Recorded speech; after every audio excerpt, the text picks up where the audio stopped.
Salut à tous, bienvenue dans le Max Recap, un peu plus tard que d'habitude aujourd'hui parce que j'avais des choses à faire, dis donc, j'ai pas pu enregistrer jusqu'ici, mais me voilà, et on démarre tout de suite avec, on en avait parlé déjà une fois précédente, l'astéroïde 2024 YR4, voilà, celui qui devait taper la Terre, paf, il y avait jusqu'à 3,2% de chances qu'il tape la Terre, et ce n'est plus le cas.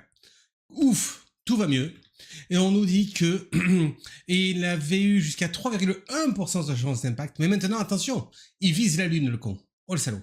Il vise la Lune et il a maintenant 3% de taper la Lune en 2032. Alors la dernière fois, c'était le 22 décembre 2032, puisque voilà, c'était pour mon anniversaire. Maintenant, je ne sais pas si c'est le même jour que ce sera, mais en tout cas, voilà. C'est alors une collision cette fois espérée, nous dit-on. Comment ça? Mais alors, comment ça se fait-il? Nous savons déjà que la Lune est pleine de cratères et que de très petits objets entrent constamment en collision avec sa surface.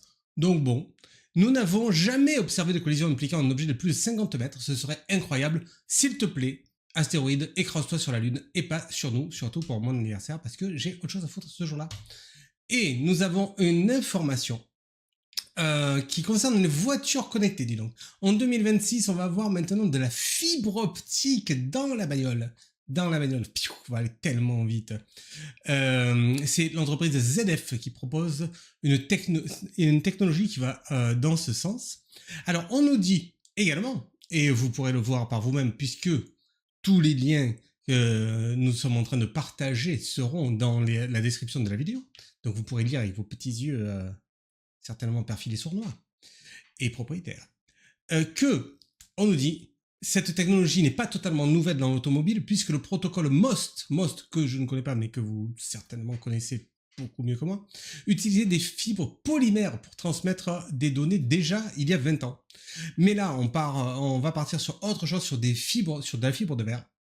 Donc la fibre optique qu'on connaît aujourd'hui, ce qui va nous permettre d'avoir des vitesses impressionnantes qui peuvent aller de 2,5 à 50 gigabits seconde. Tu as compris un petit peu?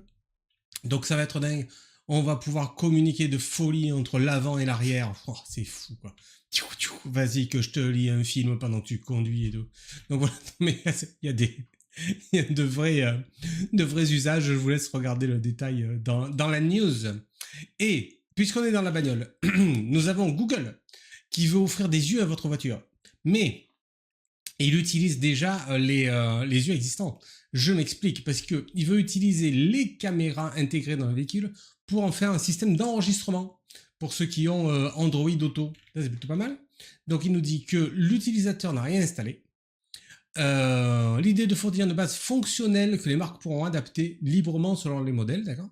Et ça s'appuiera sur les caméras déjà présentes à bord pour enregistrer des vidéos en respectant les capacités de stockage du véhicule, nous dit-on, si le coffre est grand ou quoi. Tu vois.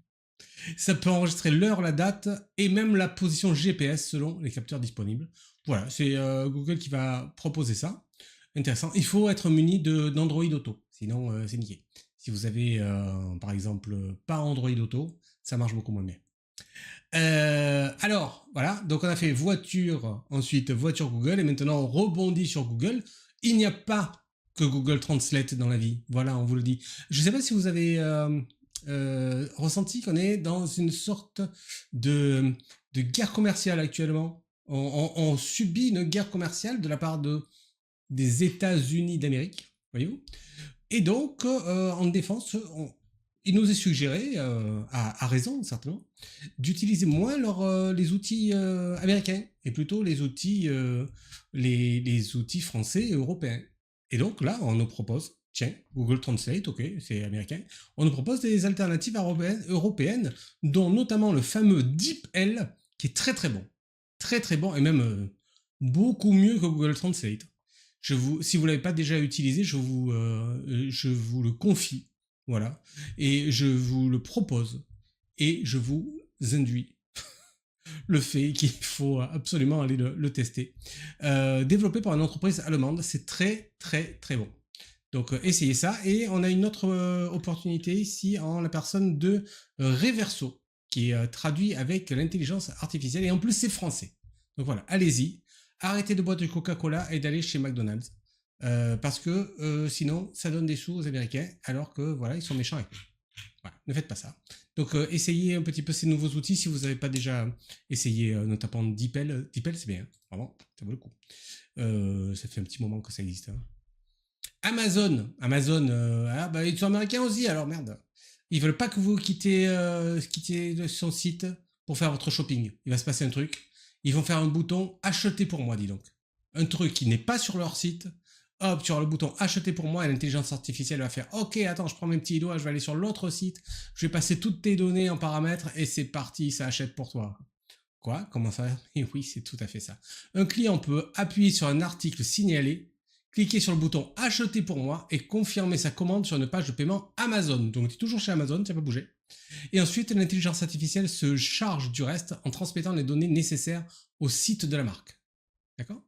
Donc voilà, l'autre site, par exemple, tu veux acheter, j'en sais rien moi, une côte de bœuf, ben, ça va aller sur monboucher.com et ça va balancer les données nécessaires, ton nom, ton adresse, ton...